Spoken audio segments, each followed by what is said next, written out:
Bom dia, bom dia. Good morning, everybody. Me and Rafael here. Beautiful day. We're gonna answer a couple of questions of things that happen in the school.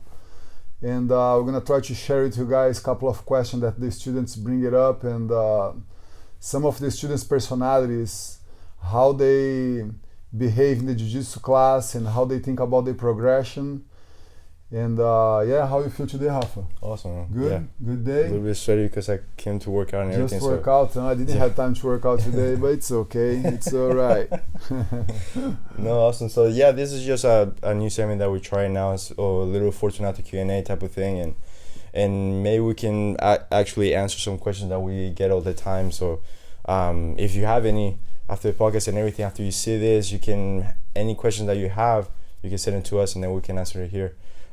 So basically the first one that we have already down here on the phone, what are the best moves to focus on as a white belt or a newcomer? And both of us we're going to respond, so what do you think? I think that as a white belt you should focus on self-defense moves that's going to apply in a street fight.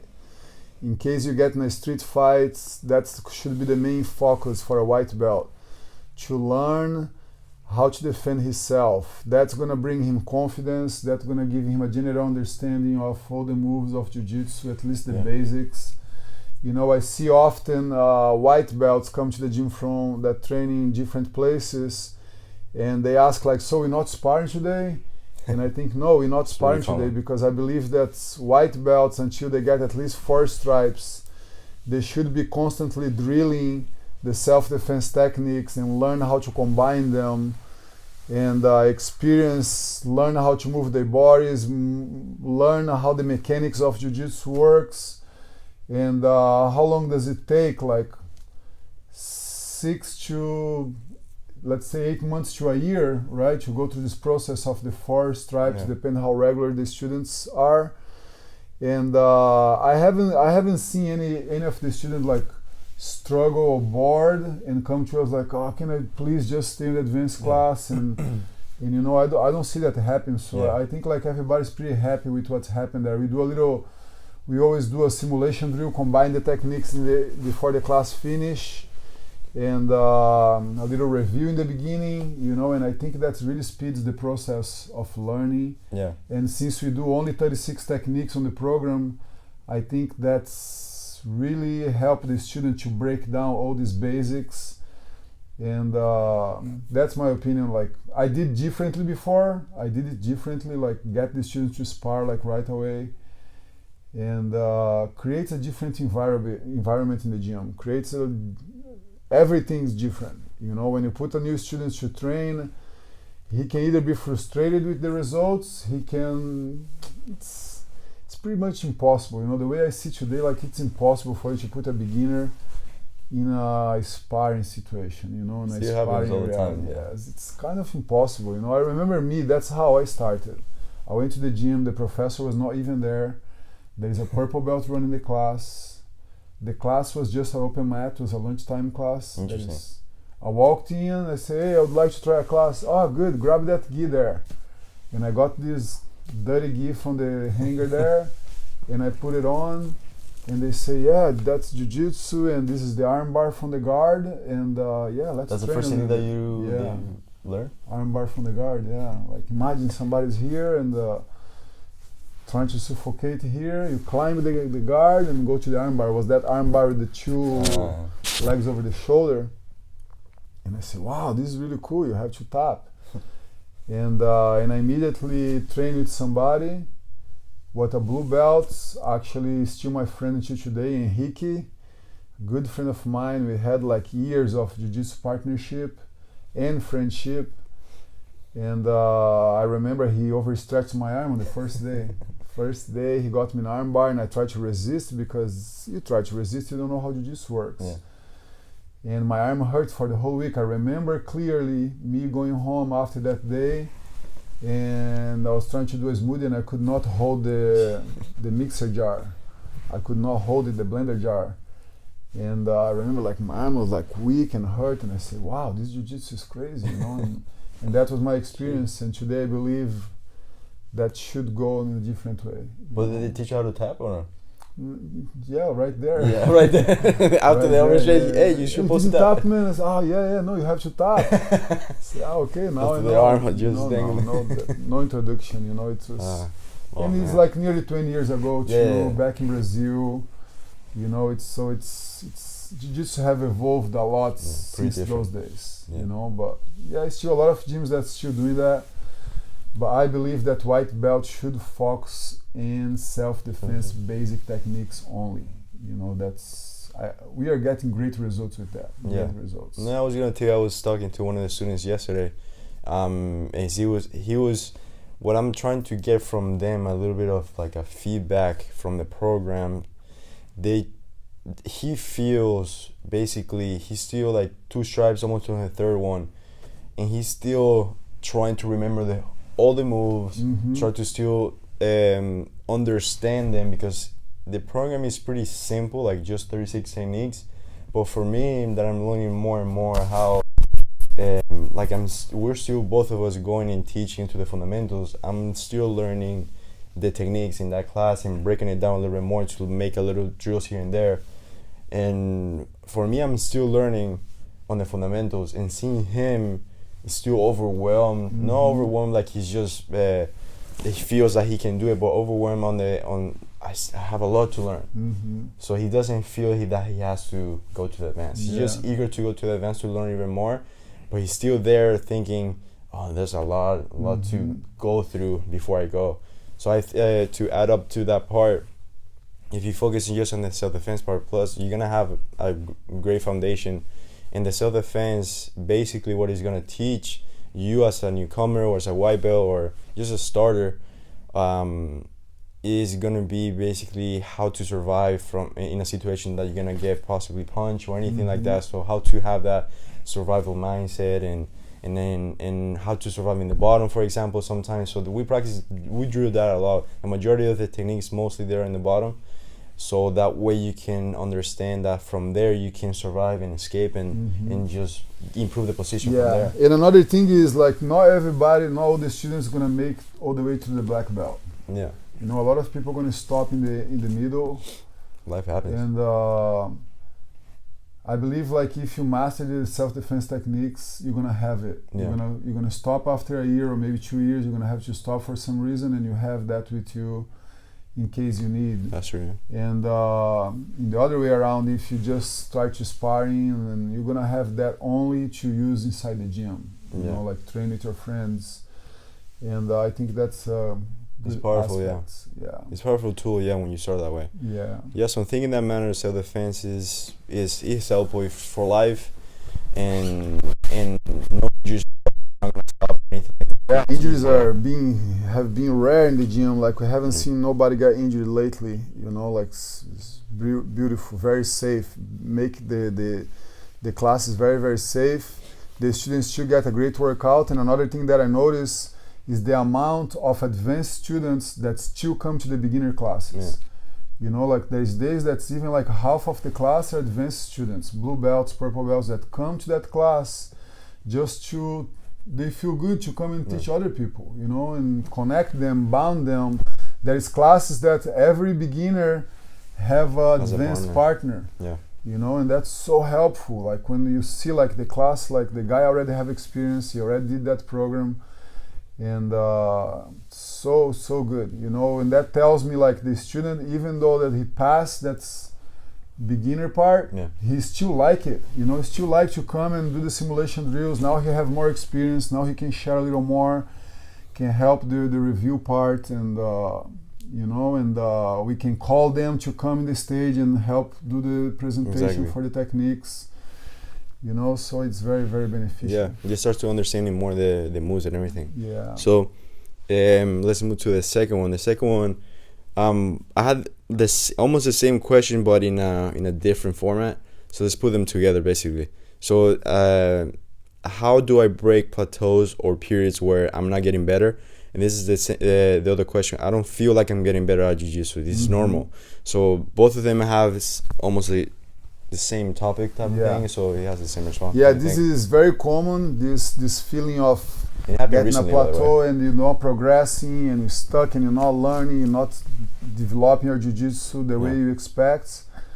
And I believe that a big part of it, because you have to understand that jiu-jitsu is a long journey. Okay, start from there. Super long. It's a long journey. You're not gonna master anything in 2, 3, 4 years. You're still a beginner. 2, 3, 4 years of regular training, you're gonna still like starting to break down the art. And the expectation is what's probably gets people a little frustrated sometimes. You know, like, oh, my jiu-jitsu is not progressing. I felt that many times. You know, you have bad days. When you start to train and spar more with your partners, you have good days and you have bad days. You know, people see those as a bad days. I don't see them as bad days. I think bad days are very constructive for you to progress. Yeah. You know, and recently I have a student that came to me and say like, hey, professor, I feel stuck and I don't feel that I'm progressing. And I think that's great. The student come and he claimed that. So I got this guy and I say, okay, let's go together a little bit. And immediately I noticed that he knows a lot of the techniques already, but his next step now is to apply those techniques using less space. Yeah. You know, like follow the lines. You want to control the knees when you pass in the guard, and then you want to control the hip until you get to the chest. You know, in those controls, I'm talking about this guy now, he's training to other blue and purple belts, brown belts. You know, he trains people that are ahead of him in the game. You know, and it's so much more valuable for him now to close this space and hold and wait more for the positions. So it's very clear for me, like the way, how should I coach him and get him out of that mud that he feels that he's stuck there. You know, I say, look, you have to move a little slower now. You have to give more emphasis to the space and control the space, respect the lines, control the legs first, control the hip. If you're nearly losing the control on the chest, you have to go and reestablish control on the hip again. You know, and it's a never-ending game. And he was really, oh yeah, no, I never thought about that. And so he been training jiu-jitsu for like maybe 2 years and a half, 2 years. He come like twice a week. It's not like travel sometimes and miss some classes, but very dedicated guy, very dedicated, very talented too. And there's no reason for him to feel stuck. So I told him, look, jiu-jitsu is a long journey. What you have to watch now is the tightness in the positions that you already know. Okay, take more time, because when you're rushing, that's when the guy's like rolling you over and you feel like, and imagine like you're passing somebody's guard and somebody just roll you over and you feel like weightless. You know, in jiu-jitsu make you feel weightless. You know, if like the guy have the technique accurate there and that's his move, and you pass lacking the body weight on him, he gonna make you fly in the air. And that's when they frustrate. Wow, how did he do that? I feel like I don't know anything. Sometimes it's just one move that the guy applied well on you and made you feel like super light, make you think like, wow, I don't know anything here, you know, because he made me jump, he made me fly in this movie here like so effortless, you know, and that's probably like click the idea of, oh man, I'm stuck. I just lost the control in that position, or just like keep getting this arm bar that never goes to the end, you know. And then bring us something I mentioned to the students all the time, like there is a word in jiu-jitsu that's very common. It's called nearly. Nearly, almost. Oh, professor, I almost got that arm bar, I almost control the side mount, I almost maintain the mount position, I almost choke him from the back. What's the difference between the almost? What's the connection between the almost and the end, and the achievement, and the to get it? Yes. What's that? That you didn't. You didn't. But why you didn't? Why you almost do it? Why you almost do it? Because you're giving space. You're giving the space that the partner doing that. You're rushing, and you don't have the awareness of wait for a partner to do the moves. Get the timing. The timing is the word. You know, like I told this guy yesterday, like you have to start to look for the timing a little more. It's gonna come if you give a little time. experience what I'm telling, it's gonna come, the timing, the accuracy of the techniques. And then the student think that he's stuck in the mud, and that's a dangerous thing actually for the student, because he can get very dismotivated with that. You know, like if he feels that and he don't have the guts to come and ask, like, hey, I feel that he may die with that. You know, he may die. He may think like, oh man, he may quit right away. I'm limited to my ability. Of my physical ability doesn't support where I want to get, and I think I'm gonna stop. Yeah, and that's not true, but you know, so it's a good thing, like to talk about this in the class. You know, like talk with the student, bring it up. Like, hey guys, it's very common in jiu-jitsu, you get stuck. Sometimes you're gonna feel stuck. You're gonna feel like you're not progressing.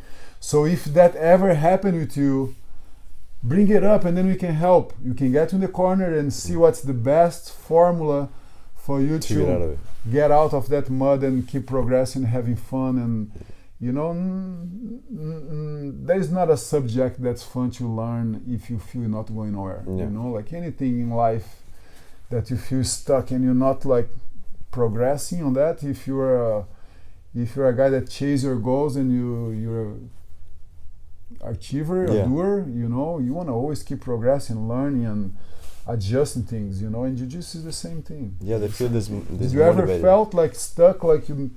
Yeah. You study a lot. You study a lot of jiu-jitsu. You ask a lot, and you know, and I believe that's. But you feel that's. Yeah, it happened to me. I mean, it happened in.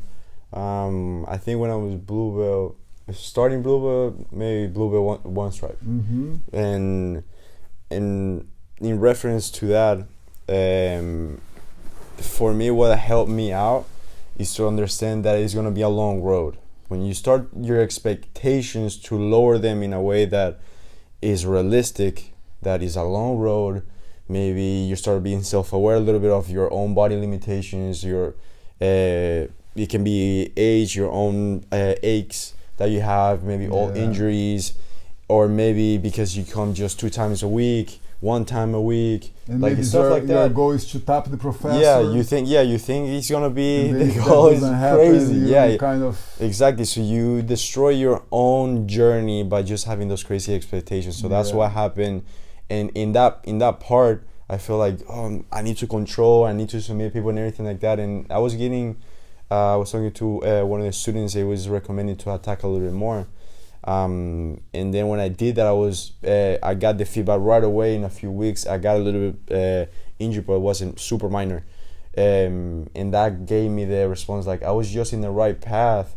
I don't have to attack. I need to focus on my defense. And then there's one thing out there already on YouTube that I recommended one of the students as well, is the defend, escape, control, and submit from Hiro and Henner. That is, for me, that changed my expectations on just focusing on this, and because I saw it recently, that helped me to recalibrate basically what I was already trying to achieve. So for example, I read something that says white belt, you just learn jiu-jitsu, then blue belt, you build your defense, and then in purple belt you start to attack a little more and control more because your defense escape are right, and then brown belt you start combining everything, and then in black belt you start to understand jiu-jitsu a little bit more.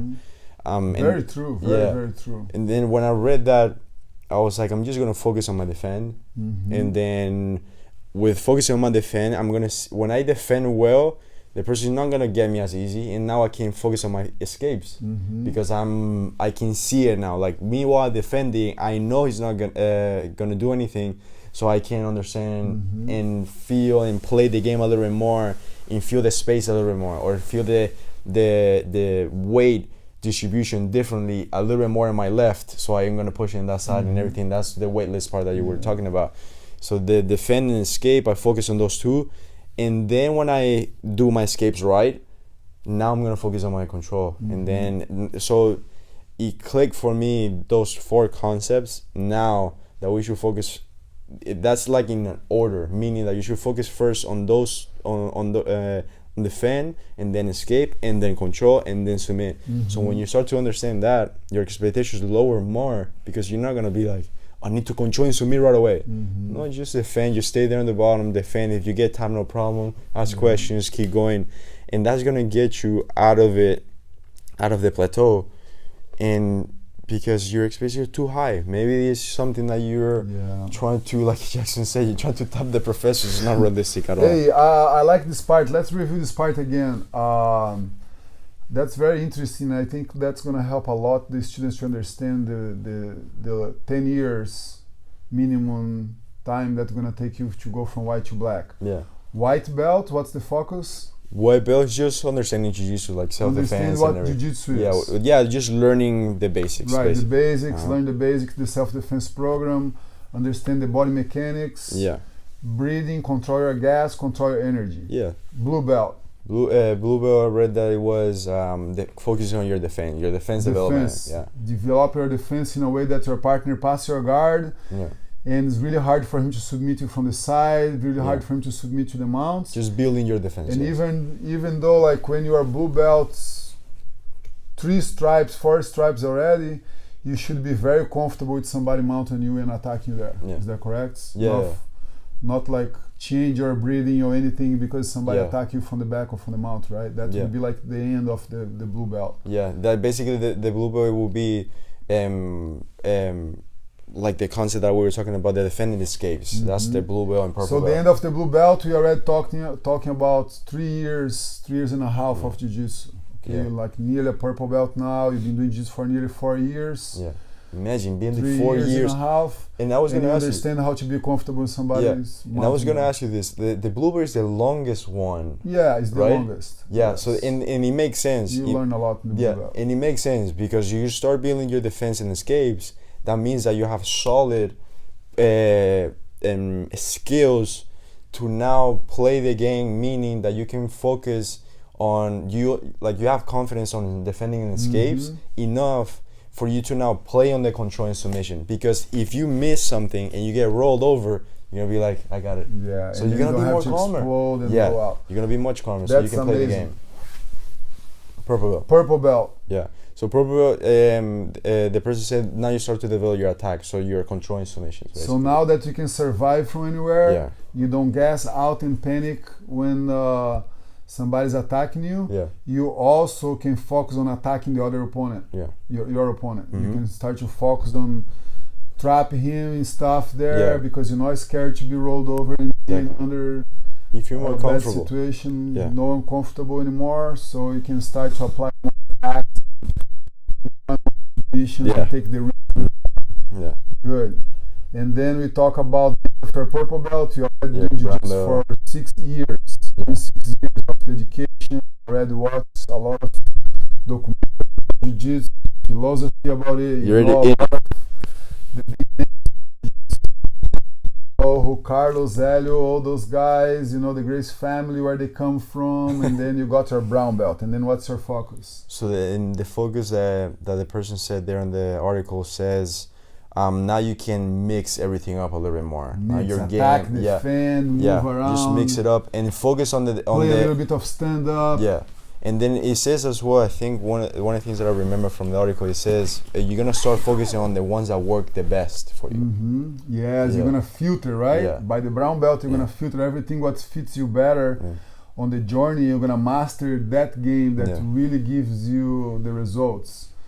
And then you talk about 8 years already doing jiu-jitsu, and you already learn a lot of stuff by there, and then you just filter what's best. That is working for you most of the times. Yes. And then black belt, you start to understand what jiu-jitsu is all about, because you feel comfortable everywhere. Now you're gonna start playing a different game that you see minor details all the time. And then when you go roll with somebody, and you roll for 20 minutes. And you feel normal. You just feel normal. You don't feel tired at all. You can do like 1 hour of sparring, no problem. It's fun. It's play. You know how to train with gloves. Getting punched is fine with you. Training under a punching situation is fine. You know how to survive from there. And then that's it. And then another 31 years for you to get your coral belt. Just another 31. Yeah, so... By the way, this timeline is just us giving the example. It's not like 6, 8, so you don't count them and everything. Yeah, so you don't have to count. It's just like average, you know. Every student have a different reality. Some people train twice a week. Some people train 5 times a week. You know, imagine how many times you're gonna have challenge during 10 years. You know? In like we were saying in the beginning, and I said a little comment. Meanwhile, Jackson was giving the example. I said life happens. Like it's gonna happen. Meanwhile, you're doing the transition. Yeah. So just lower your expectations a bit and focus on that jiu-jitsu for life. So meanwhile, you're not focused on the belt. It's just it goes faster. Like that what happened. That's what got me out of it more than anything else. Just realizing that it's just for life. So why not enjoy and then enjoy the process and play. Like for me, it's just playful. When I go there, if I get tapped, doesn't matter. I learn what I did wrong there, and at the same time, we just have a laugh. It doesn't matter anymore. So it just continue playing the game and focusing on those two things and knowing where you are right now. So defending and escape at the first white belt on the self-defense part, and then defending and escape on the blue belt and everything. You understanding those stuff, you're just gonna go higher. It's helping me a lot in my process. So I don't feel stuck. It doesn't matter if one day is bad, like you said. You need those days to understand that you're missing something. And every time I understand that I'm missing something, I research and then I get out of it. For example, Jackson was helping me to understand the stacking when you're passing the guard. Jackson was putting a little bit more weight to control my hip. And that was a problem that I was getting stuck in a lot. So I researched and I asked him and everything, how can I solve that? And that opens the door to many other things. So stuck means that you have a problem.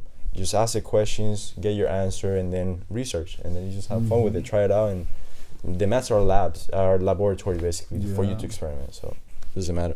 Yeah, and that makes jiu-jitsu so like perfect for me. You know, like even the grade system they made is like 4 belts only. You know, like most of the martial arts have this ton of color belts. Crazy belts. And jiu-jitsu is just this 5, just to minimize the belt focus goal. Like, oh no, I'm doing this to get my next belt. You know, jiu-jitsu like make you forget that, because it's only 4 colors, and those colors gonna take a long time. You know, so it's and I like even that they hit it on bullseye. You know, like okay, let's make just 4 colors. It's realistic, Yes, and then make it more realistic. You know, there is no belt goal. Yeah, there's no expectation on getting it. And I like that the blue belt is the longest one, because that's the most frustrating one. Yeah, it's the one that you have to learn how to survive, right? So it's good. I like that part. Yeah. So the more you survive the blue belt, you're gonna survive everything else. Perfection. Jiu-jitsu is the perfect art, man. It's unbelievable. Yeah. And then do you have another question there? Yeah, the last one is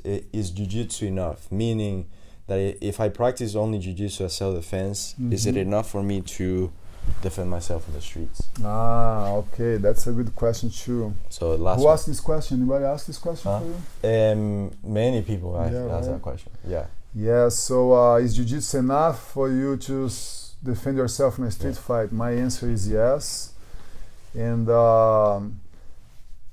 we just talked about this. Gonna take a long time for you to master. Something that works takes a long time. I believe if you do jiu-jitsu for 6 months and you get in a fight with somebody your size, you may be fine. You may be fine with 6 months of jiu-jitsu, maybe your white belt 3 stripes.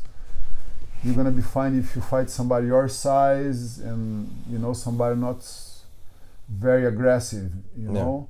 If you change and you have 6 months of jiu-jitsu and you fight somebody 50 pounds heavier than you, it's not enough. You know, you're gonna have to have a little bit more understanding, because there's a lot of panicking that are gonna happen with you there. If you are a brown belt and you fight somebody 50 pounds heavier than you, I put all my money on the brown belt. Yes, because I know that he's not gonna freak out, and you know, so there's many ways to see this. Is jiu-jitsu enough to defend yourself in a street fight? Bring us to another question, like how long you train jiu-jitsu? Are you training jiu-jitsu specific for a street fight? Who is your opponent? Are you fighting an animal fighter? Somebody complete out of the mind that have nothing to lose? Or you arguing with somebody that push you but don't really want to fight either, and then in the end you just have to control him to avoid that fight? You know, there's many degrees you can go in this question, you know. But what else would I see people like they do Krav Maga to complement Jiu-Jitsu. They do boxing to complement Jiu-Jitsu. Conditioning training, you know, I think Steve Maxwell told me like, hey, I do Jiu-Jitsu a lot, and the other thing that I do for to keep like my self-defense confidence up is like I do a lot of run. I run a lot. So I have my cardio super high, very high, because probably if I get in a fight, I'm gonna run. That's what I told him. I'm not gonna fight, I'm gonna run. So if I can run for a long time fast. By the way, he's a black belt. He's a black belt. Imagine 5 that. degrees, yes. Listen, black belt wants to run from a fight. Steve Maxwell, man, like a legend in Jiu-Jitsu in America, and one of the best conditioning coach in the planet, you know. Imagine and he told me like apart from Jiu-Jitsu, he runs on point. You know, his gas, his stamina on point, because if he have to fight and he have to see like, should I use my Jiu-Jitsu or should I run away so fast that this guy cannot catch me? You know, he would go for the run, and I think that's brilliant. You know, it's smart. Like if you know that you can run and you have an open field that you can run, man, run. You know, if you don't have to fight, don't fight. Avoid it. Walk away. You know, that's the black belt. That goes together with the black belt. You know, difference like right there. A black belt is a guy that cannot fight. You know, a guy that he don't need to fight. Yeah. You know, he's so open with people opinions and people personalities that's. You don't have to. You know, why fight unless it's a professional fight? Unless like it's a predicted fight. You know, go fight in the gym, man. There's another 20 guys there that wanna fight. You know, go fight there. Yeah, you just play. It's safe. You get your stress out, and you're good. Yeah. You know, so yes, this is my answer. You know, like depends on where you are. I truly believe Jiu-Jitsu is enough if you give it the right time and learn it. Yeah, and in a way that's gonna. I will give you. I will add to this before we end that when you do Jiu-Jitsu, you start to realize that most people, the average people outside here, or they are outside, they are. If you feel, well, we can actually start with this one. If you feel that you're discoordinated, if you feel that you not like your endurance is bad, you're not in shape, or you don't have the tools or anything, imagine the average aggressor that is gonna attack you or rob you or whatever. Do you think they are what? They're just like us. They're just as coordinated as we are. They're just like unfit as we. Yeah, they're not gonna prepare themselves to rob somebody. Yeah, most of them, they're just people that maybe they have issues at home. Maybe they have some issues with money, or maybe they're just doing it because that's the whole thing that they have grown with. So most people that are trying to, or maybe the aggressor, if you're in a bars or whatever like that, that's famous to happen. People intoxicated. They're discoordinated just like us. Yeah. So if you train, getting the tools Give right, you a big advantage. Yeah, it will be a big advantage for you. So it is more than enough if you think about it in that manner. If you ask yourself that question of being real, you're unfit, you're discoordinated, you feel that you can handle most things, and you prepare yourself to with Jiu-Jitsu, with other martial arts, being more realistic with your own body limitation and everything, and you have the tools to counter that. You may be the person that doesn't even do that at all, so you're gonna be fine. Yeah. It's more than enough for you to do that. So I truly believe that's the answer is yes. To the final answer. So yes. Yeah, awesome. So anything, hope these questions help. This question were really popular in the gym, and we write it down just to make sure we answer them and document it.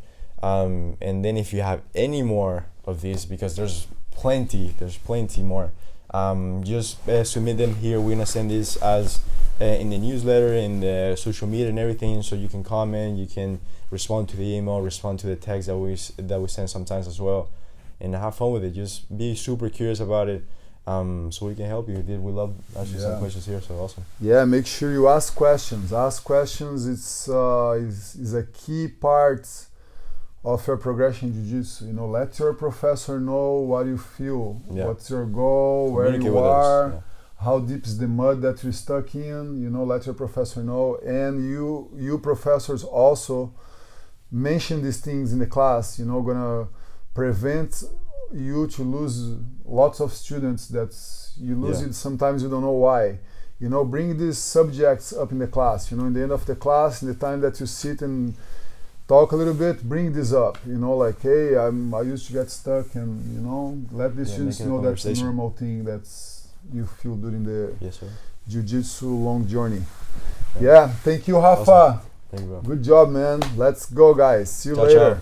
Ciao. Bye.